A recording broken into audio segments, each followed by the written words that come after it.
Hello friend नमस्कार जय जगन्नाथ आ मोर SS Odia blog को आपण मान को स्वागत। आज आम बाहरी पड़चु दंडेश्वर मंदिर आउ कोदोलारे ही दंडेश्वर मंदिर अच्छा प्रत्यक्ष देवता आउ एबे आमे सेई मंदिर को आपण मान को शेयर करिवु माने देखेइबु आउ आपण माने भी आम वीडियो रे रहंतु आपण मान को ए मंदिर टी देखेइबु। तो चलंत एबे आमे बाहरी पड़लु जिबु मंदिर। तो एबे साई क्वार जिवो मंदिर मंदिर तो चलो मंदिर।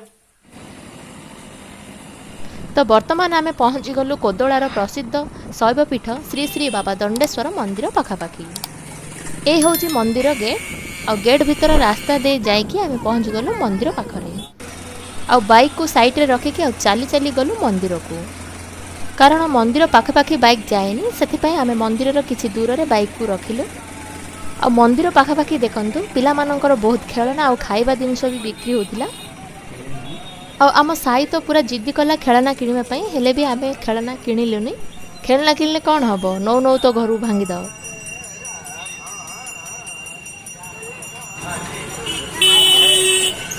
और तापर मंदिर रे किछि भोग लगाबा आमे भोग किणिलु।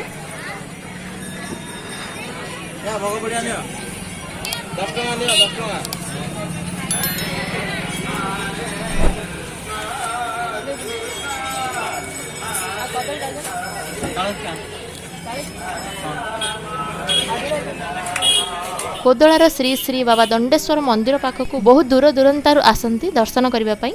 आउ आपण भी आसंतु बाबा श्री दंडेश्वर को दर्शन करी जांतु। आउ एठी भी आपण जहा मनासिबे ताहा पूर्ण होई। आउ हम श्री श्री बाबा दंडेश्वर आठगड़ तालुका बाबा अष्टशंभु रे जांती। और भोग किनि सारला परे आमे समस्ते गोड़ धोइलु।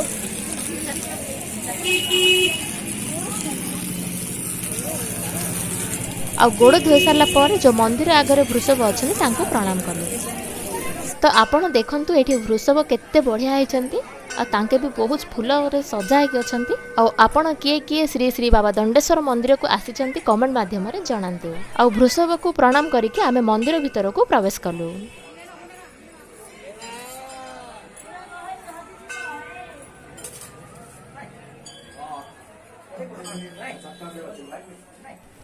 तो देखंतु मंदिर भीतर बहुत भीड़ लगी आ बहुत श्रद्धालु दूर दूरंतारु आसिछंती दर्शन करबा पई।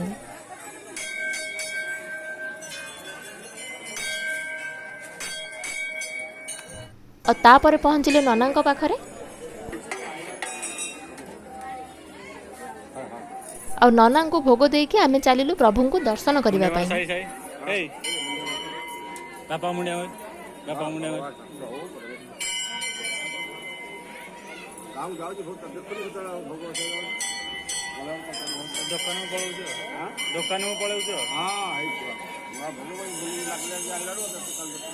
दुकान आड़े पलाऊ तो से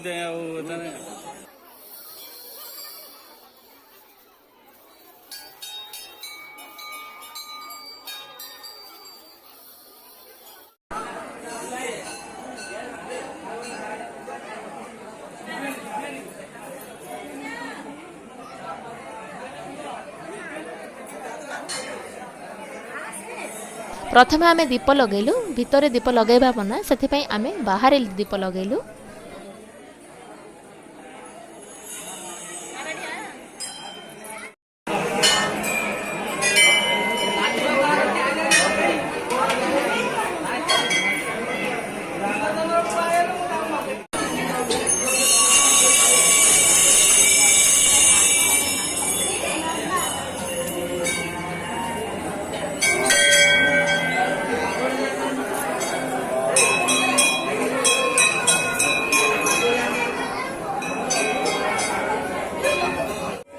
ए होचंदी बाबा दंडेश्वर आगरे थिबा वृषभ महाराज तांको प्रणाम कलु।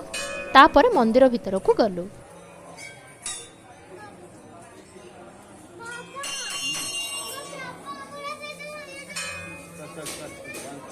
ओम नमः शिवाय ओम नमः शिवाय ओम नमः शिवाय। हे बाबा दंडेश्वर जगतर कल्याण कर प्रभु जगतर कल्याण कर। ओम नमः शिवाय ओम नमः शिवाय ओम नमः शिवाय। और आपण माने भी सचक्षुरे दर्शन करंतु बाबा दंडेश्वर को। निहाती आपण थरे आसंतु बाबा दंडेश्वर को दर्शन करी जांतु। देखिबे आपण को बहुत शांति लागिवो। तापरे आमे सूर्य नारायण पाखरे दीप लगेलु आ प्रणाम कलु। तापरे एठी अछंती भगवानंकर विश्वरूप आ विश्वरूप को भी दर्शन कलु। तापर गलु कार्तिकेय पाखक सेठी भी दीप लगैकी दर्शन कलु।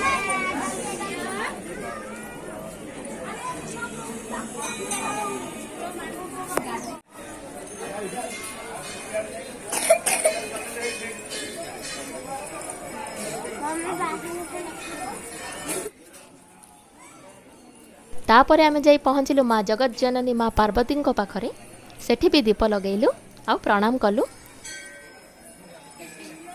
साई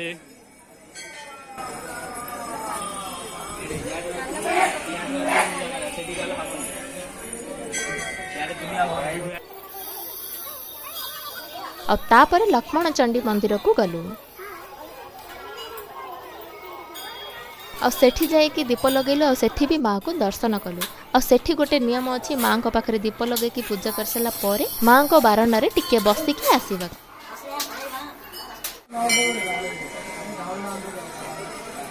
तापर आमे जाई पहुँचलु नवग्रह मंदिर पाखरे सेठी भी दर्शन कलु धूप धूप जालिलु। हरे हरे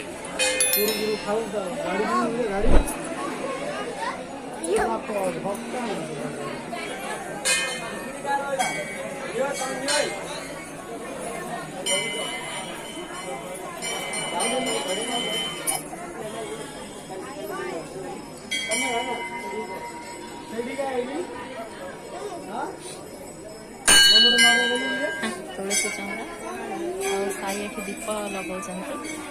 साई देखिकी दीप लग धीरे धीरे बुल धीरे धीरे बुल रख धीरे से रख दी। तापर हनुमान मंदिर को गलु सेठी भी दीप लगेकी प्रणाम कलु।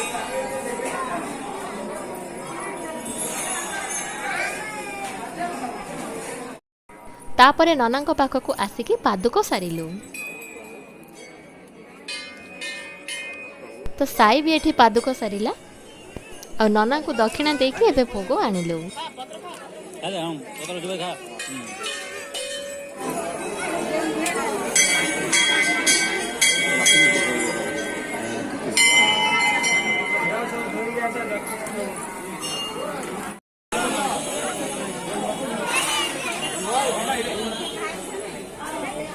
और आज कार्तिक मास सोमवार अच्छी से बहुत भीड़ अच्छी।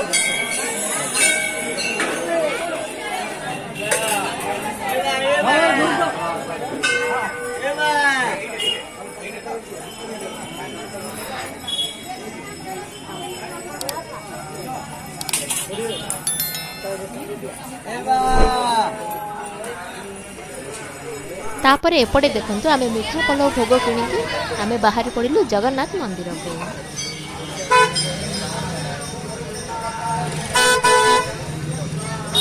तो एठी भी आमे दीप लगैलु प्रभु को दर्शन कलु और एठी आमे किछि नाम नेलु।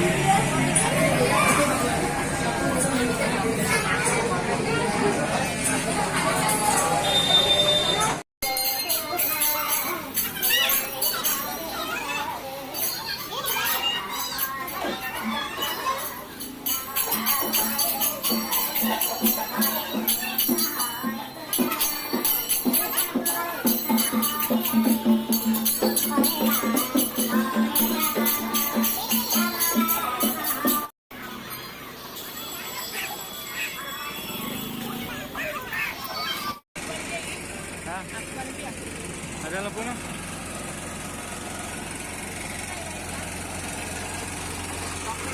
tidak dia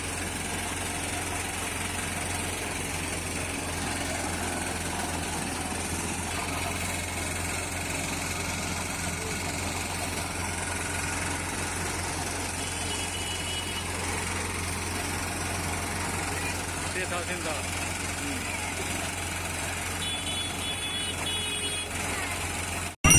हाँ हाँ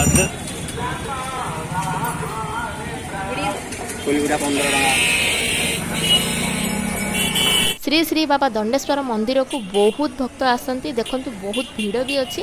तो आपण माने भी आसंतु प्रभु को दर्शन करी जांतु।